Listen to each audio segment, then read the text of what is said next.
नमस्कार विद्यार्थियों, आज हम फ्रांस की सीनेट एवं फ्रांस की संसद के अधिकार और शक्तियों के बारे में आपसे चर्चा करेंगे। फ्रांस में द्विसदनात्मक व्यवस्थापिका है और द्विसदनात्मक व्यवस्थापिका के तौर पर राष्ट्रीय सभा और सीनेट है। सीनेट की रचना, संगठन, सभापति के संबंध में चर्चा करेंगे। साथ में संसद के अधिकार और शक्तियों के बारे में भी आपसे आज चर्चा करेंगे। सीनेट फ्रांस में सीनेट द्वितीय सदन के रूप में स्थापित है और सीनेट के सदस्यों की संख्या 230 निश्चित है। सीनेट के सदस्यों का निर्वाचन अप्रत्यक्ष रूप से होता है। कुछ सामाजिक वर्गों को अन्य सामाजिक वर्गों से अधिक प्रतिनिधित्व दिया गया है। प्रादेशिक विभाग और प्रवासियों को भी सीनेट के में जगह दी गई है। साथ में राष्ट्रीय सभा और सीनेट में वैकल्पिक उम्मीदवार की व्यवस्था भी की गई है। यदि राष्ट्रीय सभा में और सीनेट में किसी सदस्य की जगह खाली होती है, किसी भी कारण, त्यागपत्र के कारण या मृत्यु होने के कारण या अन्य किसी कारण, तो वैकल्पिक उम्मीदवार को उस सदस्य की जगह दी जाती है। सीनेट एक स्थायी सदन है और इसका जो कार्यकाल है वह 9 वर्ष निर्धारित है। प्रति 3 वर्ष बाद 1/3 सदस्य हट जाते हैं और उनकी जगह नए सदस्य को चुना जाता है। सीनेट के जो सदस्यों की जो योग्यता है वह राष्ट्रीय सभा के सदस्यों के समान है।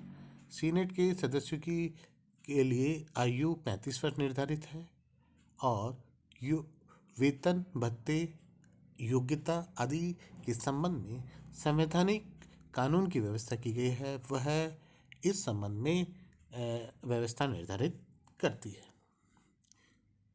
सीनेट के संचालन के लिए सभापति भी होता है। वह सीनेट का संचालन करता है। सीनेट में शांति व्यवस्था बनाए रखना, कानून निर्माण के संबंध में व्यवस्था स्थापित करना, सदन का संचालन करना आदि कार्य सभापति के द्वारा किए जाते हैं। संकट काल में राष्ट्रपति जब अपनी अधिकारों और शक्तियों का उपयोग करता है तो वह राष्ट्रीय सभा एवं सीनेट के सभा के सभापतियों से परामर्श करता है। संसद की शक्तियां और अधिकार। फ्रांस की संसद निम्न प्रकार से अधिकार और शक्तियों का उपयोग करती है। विधि निर्माण का कार्य। फ्रांस में संसद विधि निर्माण का कार्य करती है, लेकिन विधि निर्माण के संबंध में वह उस प्रकार की शक्ति नहीं रखती जिस प्रकार ब्रिटिश संसद रखती है। ब्रिटिश संसद कानून निर्माण के संबंध में सर्वेसर्वा है, संपूर्ण शक्ति रखती है, लेकिन फ्रांस की संसद को वह अधिकार, वह शक्ति प्राप्त नहीं है। संविधान द्वारा केवल संसद उन विषयों पर ही कानून का निर्माण कर सकती है जो संविधान के द्वारा उन्हें दिए गए हैं। संविधान द्वारा संसद को कुछ अधिकार, विशेष क्षेत्र दिए गए हैं। संसद केवल उन्हीं विशेष क्षेत्रों पर ही कानून का निर्माण कर सकती है। शेष विषयों पर कानून निर्माण का कार्य कार्यपालिका के द्वारा किया जाता है। कार्यपालिका कानून निर्माण के क्षेत्र में भी अधिकार व शक्ति रखती है। प्राय सभी जो महत्वपूर्ण विषय हैं वह संसद के पास नहीं है।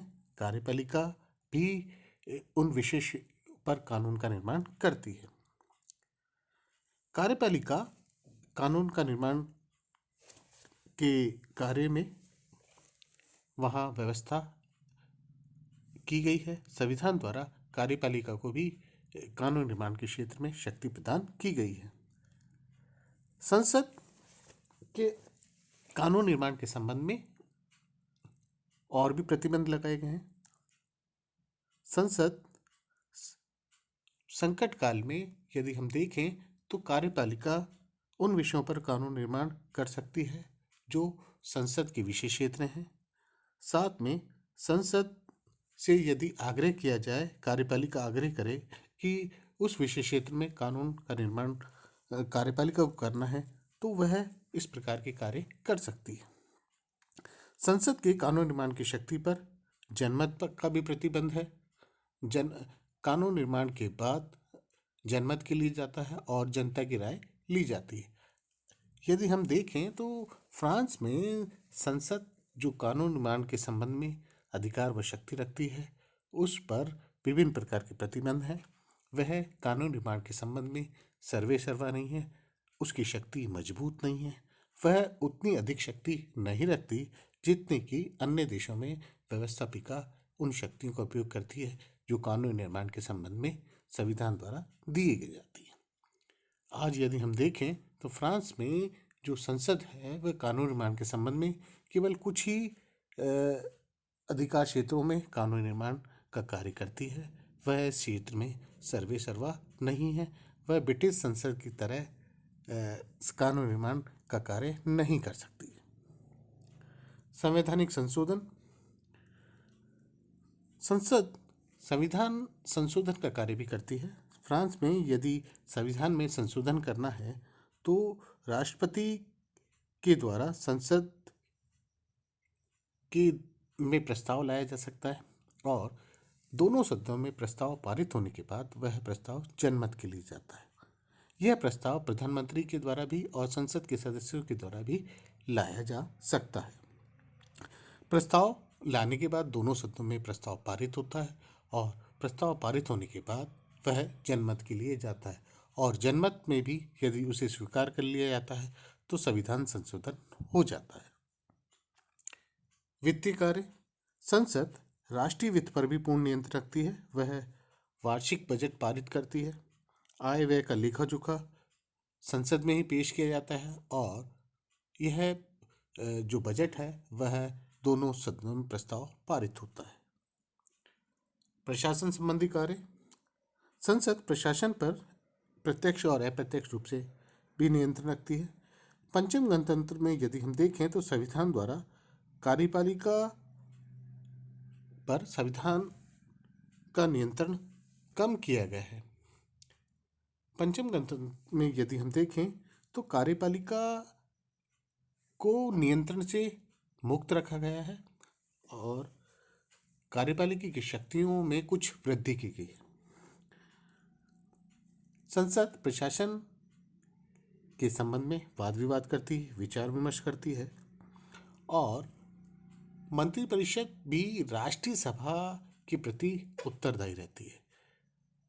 राष्ट्रीय सभा यदि मंत्रिपरिषद के विरुद्ध निंदा प्रस्ताव पारित कर दे तो मंत्रिपरिषद को हटना पड़ता है। संसद विदेश नीति के संचालन में भी महत्वपूर्ण भूमिका निभाती है। फ्रांस में अंतर्राष्ट्रीय संधि समझौते यदि किए जाते हैं तो और यदि युद्ध की भी घोषणा की जाती है तो उसका अनुमोदन संसद के द्वारा होता है। युद्ध की घोषणा भी संसद के द्वारा होती है। राष्ट्रपति पर यदि महाभियोग लगाया जाता है तो दोनों सदनों में प्रस्ताव पारित होना होता है और दोनों सदनों में प्रस्ताव पारित होने के बाद उच्च न्यायालय के द्वारा उसकी जांच की जाती है। दोनों सदनों के संबंध में यदि हम तुलनात्मक अध्ययन करें राष्ट्रीय सभा और सीनेट के संबंध में तो दोनों विधि निर्माण के संबंध में समान शक्ति रखते हैं।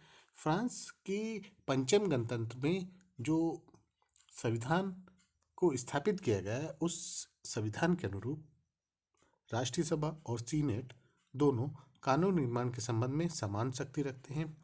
संविधान संशोधन के संबंध में समान शक्ति रखते हैं। वित्तीय क्षेत्र में यदि हम देखें तब भी वह समान शक्ति रखते हैं।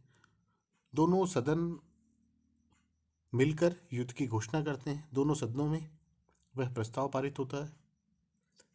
अधिकतर क्षेत्रों में यदि हम देखें तो संसद की दोनों सदन समान शक्ति रखते हैं, लेकिन राष्ट्रीय सभा कुछ अधिकार और शक्तियों के होने के कारण उसका स्थान विशेष हो जाता है, विशेष महत्वपूर्ण हो जाता है, क्योंकि मंत्रिपरिषद राष्ट्रीय सभा के प्रति उत्तरदायी रहती है। राष्ट्रीय सभा यदि मंत्रिपरिषद के खिलाफ निंदा प्रस्ताव पारित कर दे तो राष्ट्रीय मंत्रिपरिषद को हटना पड़ता है। राष्ट्रीय सभा मंत्रिपरिषद को हटा सकती है। पंचम गणतंत्र में सीनेट की शक्ति में वृद्धि की गई। पूर्व के संविधानों में सीनेट को वह अधिकार व शक्ति प्राप्त नहीं थे, लेकिन पंचम गणतंत्र में सीनेट की शक्ति में भी वृद्धि की गई। धन्यवाद।